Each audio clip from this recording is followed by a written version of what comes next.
Proklamasi. Kami, bangsa Indonesia, dengan ini menyatakan kemerdekaan Indonesia. Hal-hal yang mengenai pemindahan kekuasaan dan lain-lain diselenggarakan dengan cara saksama dan dalam tempo yang sesingkat-singkatnya. Jakarta, 17 Agustus 1945, atas nama bangsa Indonesia, Soekarno Hatta.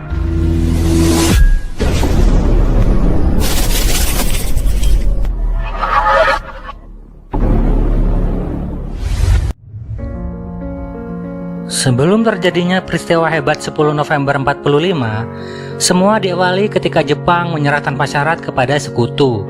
Setelah dijatuhkannya bom atom oleh Amerika Serikat yang menyebabkan terjadinya kekosongan kekuasaan. Dalam kekosongan kekuasaan asing tersebut, Soekarno memproklamasikan kemerdekaan Indonesia pada tanggal 17 Agustus 1945. Setelah kekalahan pihak Jepang, rakyat dan pejuang Indonesia berupaya melucuti senjata para tentara Jepang yang memakan korban di banyak daerah.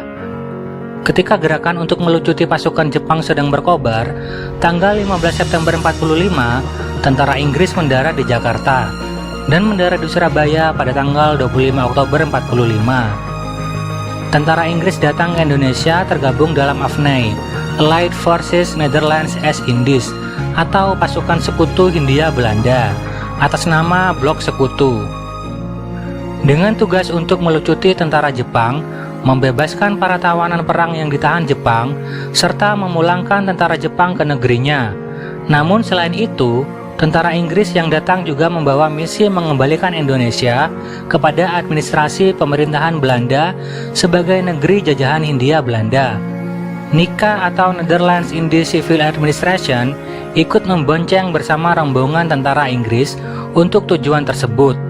Hal ini memicu gejolak rakyat Indonesia dan memunculkan pergerakan perlawanan rakyat Indonesia di mana-mana melawan tentara AFNI dan pemerintahan NICA. Insiden perobekan bendera Belanda menjadi bendera merah putih di Hotel Yamato pada tanggal 27 Oktober 45 merupakan penyulut pertama pertempuran antara Indonesia melawan tentara Inggris. Serangan-serangan kecil tersebut di kemudian hari berubah menjadi serangan umum yang banyak memakan korban jiwa di kedua belah pihak, Indonesia dan Inggris. Lalu Jenderal D.C. Hawthorne meminta bantuan Presiden Soekarno untuk meredakan situasi dan terjadi gencatan senjata. Setelah gencatan senjata antara pihak Indonesia dan pihak tentara Inggris ditandatangani pada tanggal 29 Oktober 45, keadaan berangsur-angsur mereda. Walaupun begitu, tetap saja terjadi bentrokan-bentrokan bersenjata antara rakyat dan tentara Inggris di Surabaya. Bentrokan-bentrokan bersenjata di Surabaya tersebut memuncak dengan terbunuhnya Brigadir Jenderal Malabi atau pimpinan tentara Inggris untuk Jawa Timur pada 30 Oktober 45 sekitar pukul 20.30. Mobil Buick yang ditumpangi Brigadir Jenderal Malabi berpapasan dengan sekelompok milisi Indonesia ketika akan melewati Jembatan Merah. Kesalahpahaman menyebabkan terjadinya tembak-menembak yang berakhir dengan tewasnya Brigadir Jenderal Malabi oleh tembakan pistol seorang pemuda Indonesia yang sampai sekarang tak diketahui identitasnya. Dan terbakarnya mobil tersebut terkena ledakan granat yang menyebabkan jenazah Malabi sulit dikenali. Kematian Malabi ini menyebabkan pihak Inggris marah kepada pihak Indonesia. Dan Mayor Jenderal Eric Garden Robert Mansergh mengeluarkan ultimatum 10 November 1945 yang menyebutkan bahwa semua pimpinan dan orang Indonesia yang bersenjata harus melapor dan meletakkan senjatanya di tempat yang ditentukan dan menyerahkan diri dengan mengangkat tangan di atas kepala.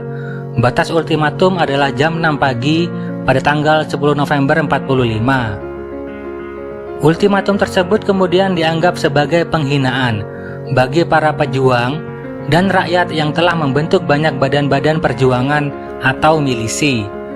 Ultimatum tersebut ditolak oleh pihak Indonesia dengan alasan bahwa Republik Indonesia waktu itu sudah berdiri dan TKR atau Tentara Keamanan Rakyat juga telah dibentuk sebagai pasukan negara.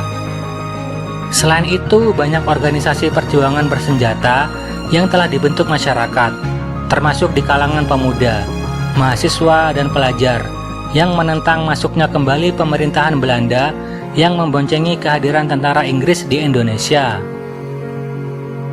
Pada 10 November pagi, tentara Inggris mulai melancarkan serangan. Pasukan sekutu mendapatkan perlawanan dari pasukan dan milisi Indonesia.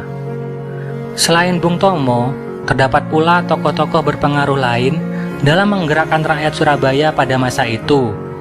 Beberapa datang dari latar belakang agama, seperti Kiai Haji Hasyim Asy'ari, Kiai Haji Wahab Hasbullah, serta kiai-kiai pesantren lainnya juga mengerahkan santri-santri mereka dan masyarakat sipil sebagai milisi perlawanan.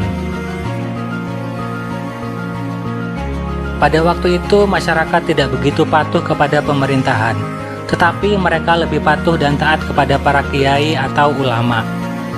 Sehingga perlawanan pihak Indonesia berlangsung alot, dari hari ke hari hingga dari minggu ke minggu lainnya. Perlawanan rakyat yang pada awalnya dilakukan secara spontan dan tidak terkoordinasi, makin hari makin teratur. Pertempuran ini mencapai waktu sekitar 3 minggu. Setidaknya 6.000 sampai 16.000 pejuang dari pihak Indonesia tewas, dan 200.000 rakyat sipil mengungsi dari Surabaya. Sementara dari pasukan Inggris dan India, kira-kira sejumlah 600 sampai 2.000 tentara tewas. Pertempuran berdarah di Surabaya yang memakan ribuan korban jiwa tersebut telah menggerakkan perlawanan rakyat di seluruh Indonesia untuk melakukan perlawanan.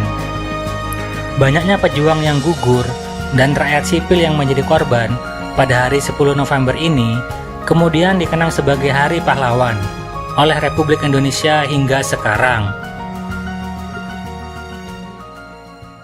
Bismillahirrahmanirrahim. Merdeka! Saudara-saudara, rakyat jelata di seluruh Indonesia, terutama saudara-saudara penduduk kota Surabaya,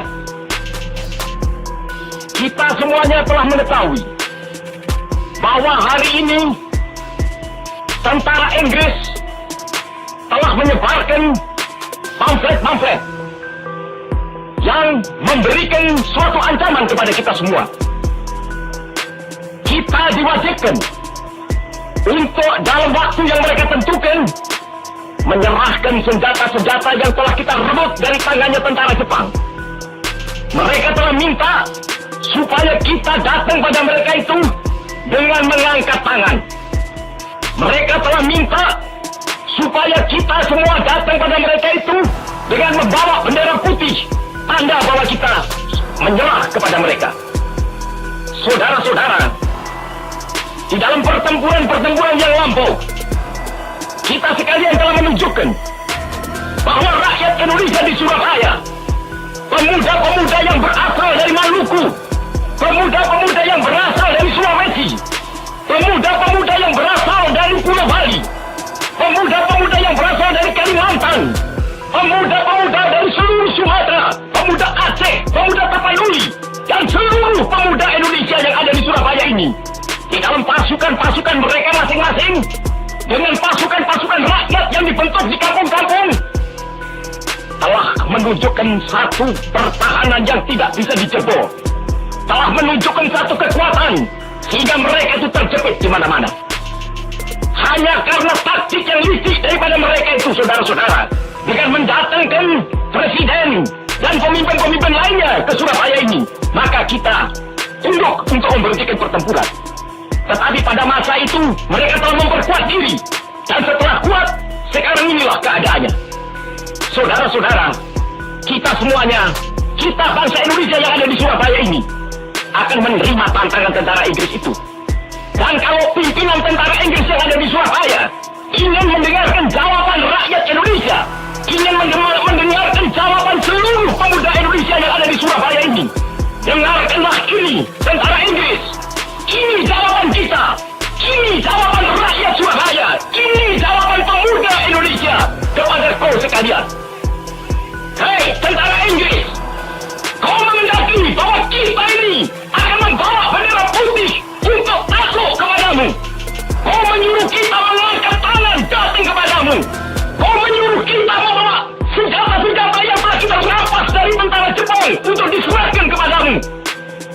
Tuntutan itu, walaupun kita tahu bahwa kau sekalian akan mengancam kita untuk menggempur kita dengan seluruh kekuatan yang ada, tetapi inilah jawaban kita.